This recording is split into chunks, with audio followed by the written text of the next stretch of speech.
With that, I will turn it over to Bill for the administrator's report. Okay, thank you. Claims synopsis, looking very good as of August 26th. 2020, $915,781 incurred as compared to a budget of $4,900,000 or a loss ratio of 0.19. 2019, total claims of $1,466,050 as opposed to a budget of $5,388,564, a 27% loss ratio. And 2018, $3,722,864 as opposed to a budget of $6,670,000 for a loss ratio of 56%.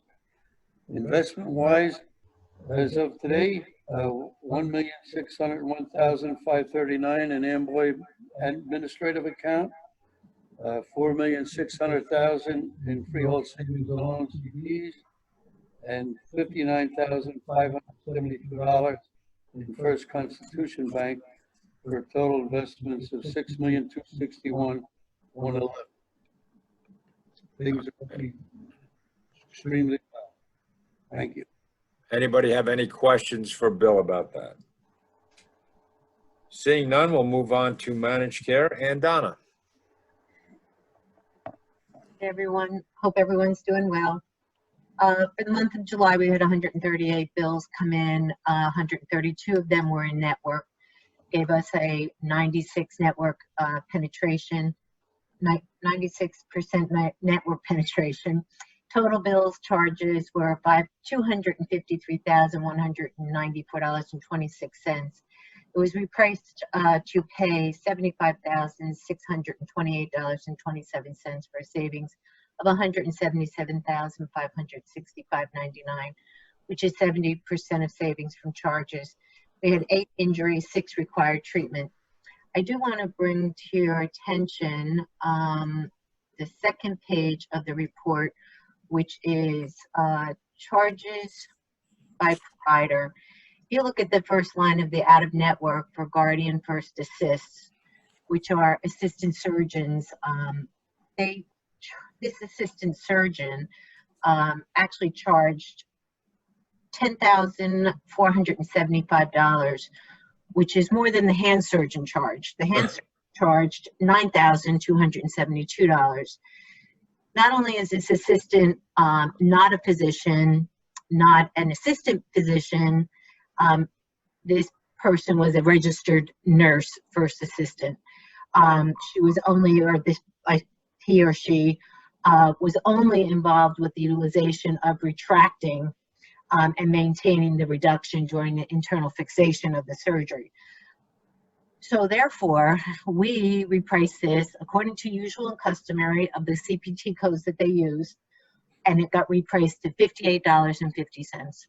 So we are assuming that there will definitely be an appeal coming in for this. However, we will deny it because those are astronomical amount of charges for a registered nurse and charging more than the hand surgeon himself. So I'll keep you posted on that, but I did want to bring it to your attention so that you know what's going on with it. Other than that, that concludes my report unless there's any questions. Good job. Thank you, Donna. Any questions for Donna on that? No, seeing none, we will move to safety and loss control with Glenn. Yes, Chair. In the packets for the month of August are all new claims reported through 8/24. Notice in the claim report, we got 7 COVID claims which were submitted by them. Also in there are GL recoveries of $8,293,024 and comp $4,023,038. Also, So maybe you should go on mute. what? Put Bill on mute and we won't get the feed. How do I do that? Also in the packets, thanks, Ed.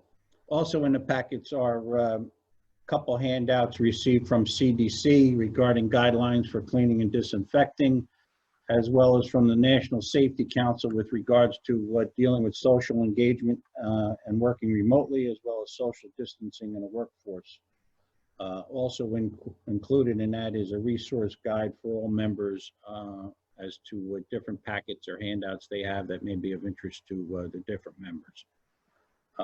So take a look at those. Let me know if you want more copies, and I'll get them around to everybody. Other than that, I have Mr. Gote here to give you an update with respects to the his training and right to know compliance. Okay, good afternoon, everybody. I hope everybody's doing well. We conducted training in the borough of Middletown, South Brunswick, and I just wanted to highlight one event, the New Brunswick Parking Authority. We did the HASCOM training there. It was done. It's a virtual training that we did online. They've requested that from now on, we provide them with virtual training for the remainder of this pandemic. The city of New Brunswick has also expressed the desire for us to provide them with the virtual online training, which is really something we're very capable of doing.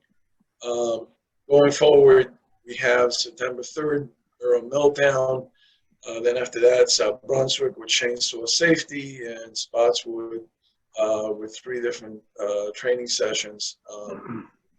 So far, these people would prefer in-person training, which at this point is limited to 25 attendees. We're also in the process of getting approval. A couple of members have expressed a desire for us to provide them with the defensive driving training, which we had scheduled in a couple of locations this year. This, because of the duration of it, is 6 hours. This training is certified by the New Jersey Motor Vehicle Commission. And before we can provide that training, we have to get their approval. And right now, the Motor Vehicle Commission is not answering any phone calls. So we may have to postpone that until a later point. We had one session scheduled for late September. Can everybody hear me okay? Yes. Okay, just want to make sure. As far as the right to know documentation, everything was submitted in a timely manner. We covered that in the previous meeting. We're in the process of creating new books with all the required right to know documentation for all the clients, so that you can archive anything that's there, and then what you get from this point on, once we give you the new books, it will be all new, it will be all clean. So you don't have to worry about someone 3 months ago, 5 months ago touched it, they were infected, whatever, they've been sitting around. It's just going to be easier. Also, you can just grab the books and put them in their assigned location without having to go through them, and again, having to go through whatever stress the employees may have from touching something that somebody else touched. Just from the perspective of potential contamination by touching these items, you should know that on porous surfaces like paper and cardboard, recent research has shown that the virus can remain up to 24 hours after contact. So it's a concern, and this is how we're addressing it. So everybody will be provided with entirely new right to know documentation. Any questions? Jim, I have a question about what you just said about the paper. Given the fact that municipalities deal with the public across the counters, tax time, and other situations, and take cash. A lot of towns are taking cash for services, recreation when that opens up, construction code, tax office. A lot of clients, taxpayers, still like paying with cash. Is there a concern there about the transactions being in cash between the public and municipal employees? There is a concern, and most people are requesting that people go paperless, because this way, if you use, for example, a debit card or something, it's easier to sterilize it, to clean it, disinfect it, than to grab a piece of paper. Again, for what I just said, I didn't really want to go too much into it, but like hard surfaces, like stainless and whatnot, the virus can exist, as researchers found it to be, up to 72 hours. So there is a concern. Many people have gone paperless. They've gone, again, to the debit card or credit card or something like that. It's an issue. It's definitely an issue. Well, two issues that I see. Number one, there was either a statute or an executive order years ago that said, towns, if somebody wants to pay in cash, towns cannot refuse cash because it's considered legal tender. The other issue is that if a town wants to go paperless and require its taxpayers, et cetera, to use a debit card, there's a fee associated with that. A lot of towns give that as an option now. If you want to use your debit card, if it's a debit card, you're usually like a flat fee of a couple dollars. If you want to use a credit card, it's generally up to a 3% fee. If a town's going to require that the public use that plastic transaction, they may run into an issue where the public says, if you're going to require that, then I need you, municipality, to pay my transaction fee. And that becomes a budgetary issue for towns that want to make that consideration. Pete, that is definitely, Joe, this is definitely a concern, but we're basically talking about a pandemic. So, I understand. Each town is going to have to make their own decisions on it. I know a lot of stores that you're going into right now, they don't even want to touch the money. And for example, at Whole Foods, they have an area isolated for people who want to pay cash. And they go there, and those employees are wearing the gloves, and they take additional precautions, I think, than people who are just paying behind the board or a plastic screen or something with a credit card. So, yeah, I think everybody has to take a look at it and make their own decisions. I doubt that there's going to be an across-the-board answer from the government, from the state government or the governor or anything like that. I think that they're going to allow, it's kind of like with the school boards, they're going to allow each person, each municipality, each district to determine what is best for them. All I can tell you is that the potential for an infection has been proven. The virus has been shown by research to last up to 24 hours in porous surfaces like cardboard and whatnot, and 72 hours in non-porous surfaces. And actually, which is even a little bit more of a consideration, in suspended animation, in an indoor environment, it can exist up to 3 hours, aerolized. So everybody has to make their own decisions. Very good. Anybody else have any questions for James? Just to follow up on Joe, that statute hasn't been repealed. It's still in effect. You have to take cash. So Yeah, right. And the stores who aren't taking cash, the Attorney General could require them to take cash, but they haven't gone after them. Yeah, but commercial transactions, people are more used to paying for things with plastic. Once you get into a government environment, you get people who decide they want to make a federal case about something, and if the town says we're not taking cash, we're going to make you pay for your taxes with a credit card, and there's a 2.95% fee. Taxpayers have generally been known to put up a fight about things like that. So the way transactions are now, if you go into a town and swipe and you on your own wanted to use a credit card, you're taking the 3% and you're going to pay for it, and you get a separate transaction for that. But there may be a time when the town has to figure out a way to make that transaction not get charged to the taxpayer and to pay for it out of their own municipal coffers. And it's just a caution that I give. And I understand that law is still in effect. I was just saying that I just found out the other day that, it hadn't been rescinded, and, nobody's really, used it as a hammer yet, but, and I agree with Mr. Gauthier that all this should be local decision. and those local decisions should be run by the local attorneys. Funny, I had an incident the other day where I was taking something back You're muted. to CBS. I didn't take it back because I handled it. And I said, you handled it when you gave it to me. I didn't even open it. And he said, well, Governor Murphy said we're not to take anything back. I'm out $40. All right, anything else for James or Glenn? No? All right, with that, I'll turn it over to Joe for the finance report. Thank you. This morning, Glenn forwarded around to the commissioners my report. I'll make two comments. Since I finished this late last night, I noticed last night that I'm showing that the Carteret contingent of Carteret Housing and Carteret Redevelopment, based on my records, have paid more than their assessment. That may have been a misposting of a receipt, but since I did this so late last night, I didn't have a chance to find whether the payment that puts them over belongs to another member. But as I always caution, all the members should take a look at this report. If you think that the payments to date do not reflect what you think you have paid the JIF, please let Glenn or I know. And then my second comment is to echo Bill's comments in terms of the claims for this year. My numbers are generally a little bit behind Bill's because of when I get the information, but you know, for almost a $5 million budget in claims, our numbers are, you know, considerably less than they were at this time last year.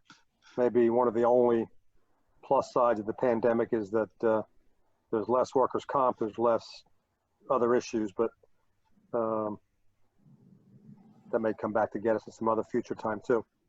So based on our budget, you know, we're doing very well. 2020 has been a very good year so far, absent the fact we can't get any interest on our money, but that's a different consideration. So. And I have the bills, I've printed the checks, and I'll mail them to you, Glenn, after the meeting. Okay. Just one comment. You'll notice in there, he's got the auditor and the actuary, but those figures are for 2 years ago. Well, yeah, we made the payments this year, so I'm Yes. showing them against this year's Right. budget, right? Yeah. Right. And the actuary is actually one of the items on the bill list for today. And that's my report, Chair. Thank you. Any questions for Joe? All right, before we move into the closed session, Glenn, do we have the ability to, if there's anyone from the public on, to exclude them for the closed session, or do we need to move this to the end where we can then take them out of the meeting and then all we have left essentially is the closed session? I can put him on hold, or if you want me to see if he wants to be heard now, I can do that. Yeah, we would have to come out of closed session to take one vote to approve the, I'd like to prove it anyway, so. if he wants to be heard now, I recommend that you take the public session now. All right. I understand there is a member of the public, at least one, but maybe Mr. Cradaville.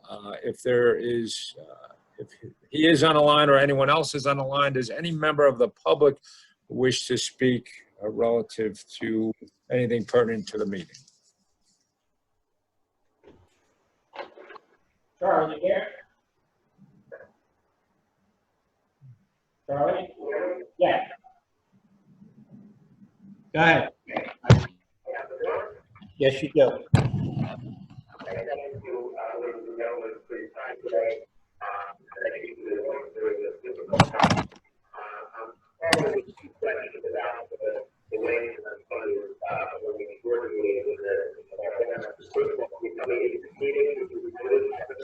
Yes.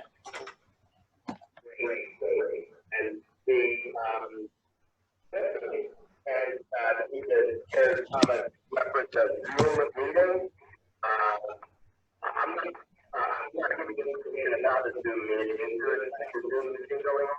Yes, it is. Okay, I would suggest that going forward, the information required to access that meeting is shared with the public. And you may or may not know right now, I'm calling to the fund headquarters and kind of like to the phone, maybe connect to another phone or a Zoom computer. And I'm not really able to fully participate here. The audio that I was able to hear was very, very quiet, and at times I couldn't really make out what was saying, depending on who was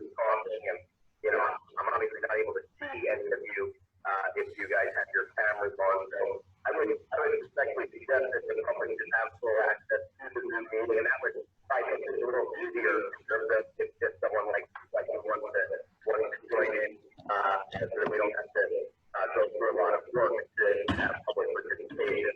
So is that something that the board would be willing to do for the next meeting?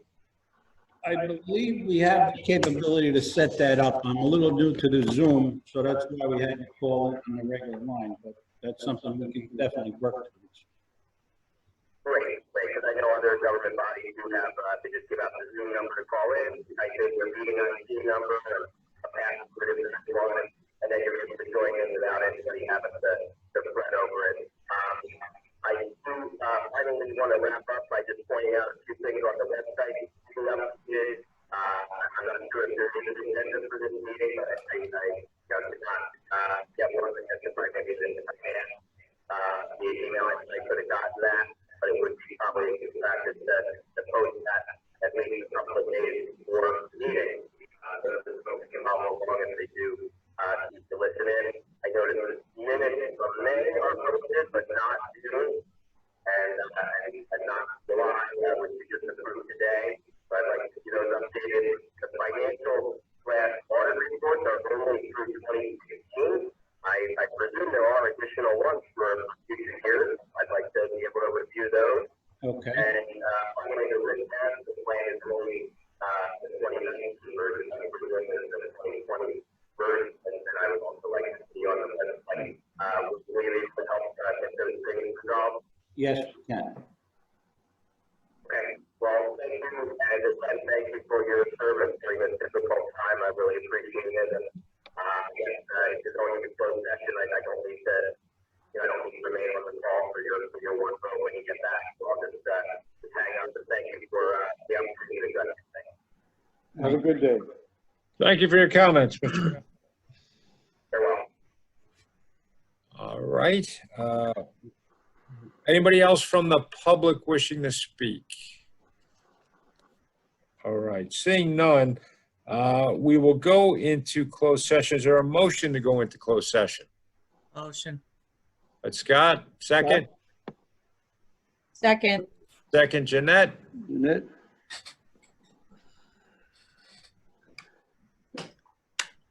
Jeanette McDonald? Jeanette Larson. Jeanette Larson, I'm sorry. I wish I was Jeanette McDonald. I'd be rich. Yes. Okay. Harry Delgado, Yes. Scott Frew, Yes. Rosenga, Yes. Mike Sika, Yes. Randy Goldberg, Yes. Ernie Hazovic. Yes. Glenn, can you confirm that the public has been excluded? Yes, sure. Or Mr. Testino. There we go. Yes. All right, moving on to old business. Does anyone have any old business they wish to discuss? All right, seeing none, does anyone have any new business they wish to discuss? Just, Chair, to give everybody an update, we'll start the renewal survey process and start getting that data out to members for a turnaround for the new year. Other than that, everything seems to be on schedule. We'll discuss the RFQs probably in September. All right. Can I assume relative to virtual meetings, we will be doing this for quite some time? Is that the anticipation? Yes, I would think. Unless Eddie has an update that we got to go back. I don't. You there, Ed? Yeah, I'm here. There's no change in the requirements at the current time, but we'll have to follow it as it develops. And of course, the board could do hybrids with some people coming in and or just the administration coming in so that we can host the public, but I'm not recommending that yet. Yeah. With social, No need to rush into this. I was going to say that with social distancing, the number of people that you can get into the conference room is going to be very limited. Yeah. Yes. Jim was going to look at that for us, but at some time we'll have to measure it out, Jim. Yeah. And Joe Monzo looks very comfortable on his couch. I was in my office, but sometimes my internet connection isn't that good downstairs, so I came back upstairs. Yes, thank you. Yeah, we got to see the tour of your house, so thank you, Joe. As you... I'm waiting for my lunch to be delivered from Pastaza, whatever it is. So, It's on its way. thank you. All right, any other new business? All right, seeing none, we've already done the audience comments, but anybody else on here have any thoughts, anything to say? Seeing none, we have the bill list, which was in the packet this week. I believe July was also in there, which we did by email, Chair, so we're gonna have to do both of them. Right, yes, you're correct. So first, we'll take the July 22nd, 2020 bill list. Is there a motion to approve that bill list? So moved. Second. Second, anyone? Second. That's carried. Harry, Yep. Scott Fruit, Yes. Rosenga, Scott Fruit, Rosenga, Yes. Mixika, Yes. Randy Goldberg, yes. Ernie Hudson. Yes. All right, now we have the bill list from August 26, 2020. Is there a motion to approve that bill list? Motion. Second. And was it? Second. Yes. Jeanette with the motion, Scott with the second. Nick Olson, There you go. Jeanette? Jeanette, Yes. I'm sorry.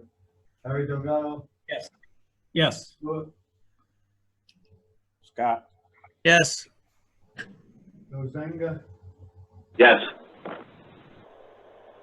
Mixika, Yes. Randy Goldberg, Yes. Ernie Hudson. Yes. All right, I think that brings us to an end. As far as a motion to adjourn, all in favor? Aye. Aye. Opposed? Seeing none, we are adjourned until the September meeting, which again will be a virtual meeting. So thank you all. Have a Thank good you, day, everybody. Here. Take